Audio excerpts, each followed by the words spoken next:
Vamos lá, galera, continuando a nossa lista aqui. A próxima dúvida é a do Gustavo. Ele me pergunta a minha opinião sobre o bloqueio do diferencial. Ele tem uma Blazer V6, ele tem planos de fazer o bloqueio do diferencial. Cara, bloqueio do diferencial é um assunto meio polêmico. Então, assim, geralmente você usa... o que é o bloqueio? Você pega a caixa satélite, você mais ou menos trava ela e você vai ter as duas rodas girando com a mesma força, na mesma intensidade. Então, ela não tem aquela compensação do próprio nome diz, diferencial. Então, obviamente, você tem um ganho de potência sim.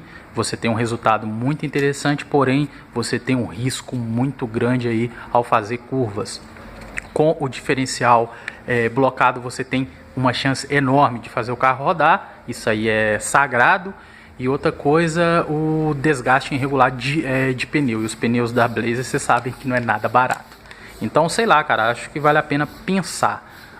Seria interessante o bloqueio do diferencial para um carro que tem um uso rural. Você tem um uso fora de cidade, tudo. O carro tem facilidade de atolar, alguma coisa do tipo assim. O bloqueio é um caso a se pensar. Mas em compensação, cidade... curva teria que ter uma tensão gigante com o carro, você teria que segurar no braço mesmo essa criancinha aí. Então é o que eu acho, cara. Eu já pensei na possibilidade também. Quando eu quebrei o meu diferencial, eu até comentei com vocês que eu comecei a olhar umas caixas de bloqueio, mas graças a Deus não deu certo e eu não me arrependo por isso. Graças a Deus não deu certo, eu não me arrependo de manter original assim, sem o bloqueio. Mas é aquilo, cada caso é um caso. Vamos à próxima pergunta agora. A próxima pergunta é do nosso amigo Ney.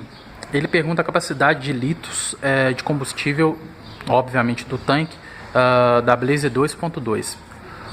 Ney, a situação é a seguinte, temos dois modelos, né, de motorização 2.2 e duas configurações. A primeira configuração é aquela primeira, a de 95 a 97 mais ou menos. Então a capacidade do tanque de combustível dela é de 76 litros. Em contrapartida, ela foi ficando mais nova, a capacidade foi diminuindo. Então aí, exemplo da minha, ela é 72 litros de combustível. Então tem essa variação por ano. Então, de primeira geração, injeção de primeira geração com injeção EFI, ela tem 76 litros.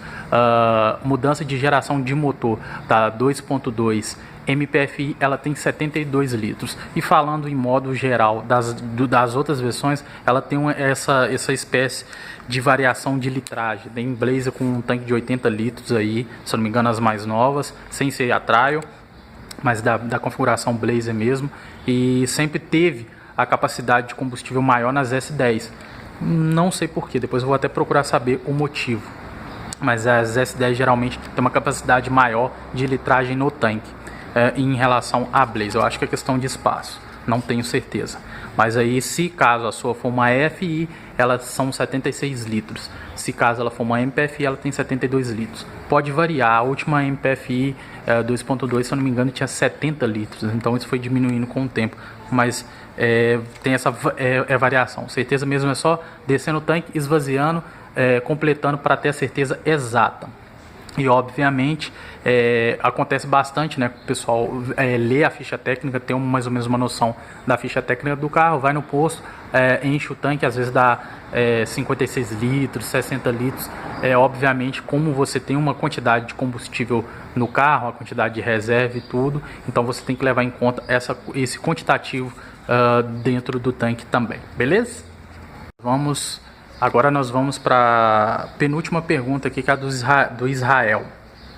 A de consumo eu coloquei em visão geral, sem colocar um inscrito ou uma pessoa que acompanha o canal em específico, que são muitas pessoas que perguntam a mesma dúvida. Mas a do Israel é o seguinte, ele tem um Santana e quer trocar numa Blazer. O que ele acha da minha opinião? Cara, eu sou a pessoa mais suspeita do mundo de falar isso, principalmente falando de um carro de outra marca. Se o seu Santana for 2.0 e for mais novo, e você vier adquirir uma Blazer 4 cilindros, talvez você note pouca diferença em questão de consumo. Não lembro de cabeça quanto que um Santana faz por litro, mas você deva sentir pouco. Questão de manutenção é uma coisa que eu vou falar de qualquer Blazer da terra.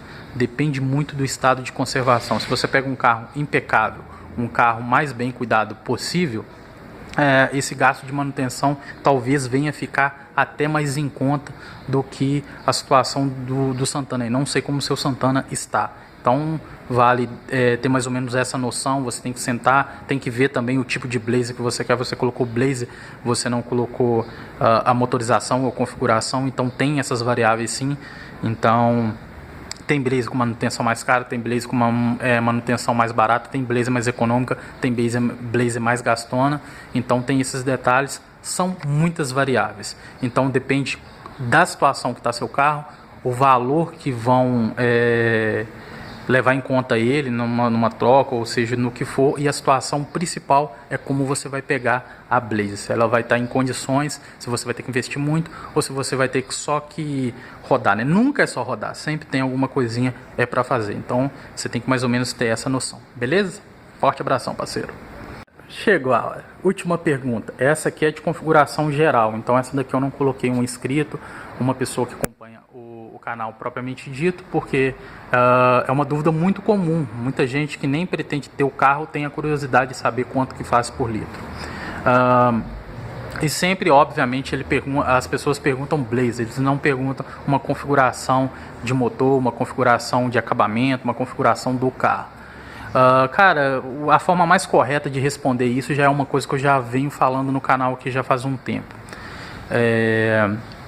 Consumo de combustível, ele tem muitas variáveis. Então você tem a geografia da cidade onde você mora, a situação de conservação do carro. Não adianta a pessoa falar, não, que meu carro está bem, é manutenido, ou meu carro não está nas melhores condições, mas tem um consumo bacana. Manutenção interfere muito, daqui a pouco eu vou explicar o porquê. E tem a situação do seu modo de condução, se é você que vive aí acima dos 3.000 giros. Então tem uma série de questão de você saber explorar o câmbio que o carro tem, você saber se familiarizar com o motor, seja de qualquer configuração. Tem gente que tem V6 e consegue um consumo na gasolina muito bacana, tem gente que tem 4 cilindros e tem um gasto absurdo e vice-versa. Então quando a gente fala de consumo de um carro desse porte, as variáveis são enormes. Não adianta, pode ter essa minha e um carro que saiu na linha de produção logo atrás ou na frente, a mesma configuração, o carro é exatamente igual e ter consumo diferente. Então isso acaba sendo um pouco normal. Então seria injusto eu falar aqui de um consumo exato. Obviamente a gente tem a média geral. Vou pegar todos os modelos a gasolina, então você tem um consumo urbano variando entre 7,5 e 8 dentro da cidade. Lembrando, colocando todos os modelos a gasolina, não especificando um. Nessa média geral temos o consumo rodoviário, que vai girar entre os 10,5 e 11. Média geral, galera, não é máximo nem mínimo, é média geral. Então tem essa situação. E conservação do carro, sim. Se você anda com um pneu que não é calibrado, se você anda com filtro de combustível entupido, apesar que isso, por incrível que pareça, faz o carro até beber menos, mas em compensação queima a bomba de combustível. Então o pessoal fica muito preocupado ali com a questão de eu não posso andar na reserva, senão vai queimar a bomba de combustível, mas não adianta nada você ter a preocupação de andar com o tanque cheio se não trocar o filtro de combustível. Tem um vídeo aqui no canal falando um pouco sobre isso, vocês viram, né? E outra coisa cara, corpo de borboleta sujo, vela com prazo vencido. Tem muita gente de V6 que não troca todas as velas, porque tem uma que é um pouco mais difícil. Então tem esses detalhes, cabo de vela. Então são várias variáveis em relação a consumo. Obviamente, se você não pode abastecer um carro que faz em média 7 km por litro dentro da cidade, infelizmente a barquinha aí não é para tu. Mas é aquilo, como eu estou falando, são muitas variáveis. Tem gente que compra uma V6 e roda só final de semana e dá para manter tranquilamente. Já outras pessoas pegam uma V6 que quer rodar todo santo dia, que é ir na padaria, e realmente o consumo é um pouco elevado e a pessoa acaba não aceitando isso. Assim, e eu estou falando V6 como exemplo, pode ser qualquer versão, 2.2, 2.4, então tem essa particularidade. A média de diesel é um pouco mais agradável, mas tem a questão da manutenção que eu já comentei com vocês. Tanto é que tem 3 assuntos que eu nem curto muito falar aqui no canal, que é diesel, GNV e 4x4, que sempre dá problema. Então assim, galera, é minha opinião, é o que eu acho sobre isso. E é isso aí, galera. O vídeo vai ficar muito grande, então vou ter que, obviamente, encurtar ele e a gente volta a se falar. E como o pessoal fez do outro vídeo, deixa aquele like maroto aí nos vídeos. Bombardeia aí os comentários que a gente vai conversando e gravando o vídeo. E é isso aí. Mais uma vez, muito obrigado a todos. Aquele forte abração. E aqui o papo é sobre Blazer. Falou, galera. Fui!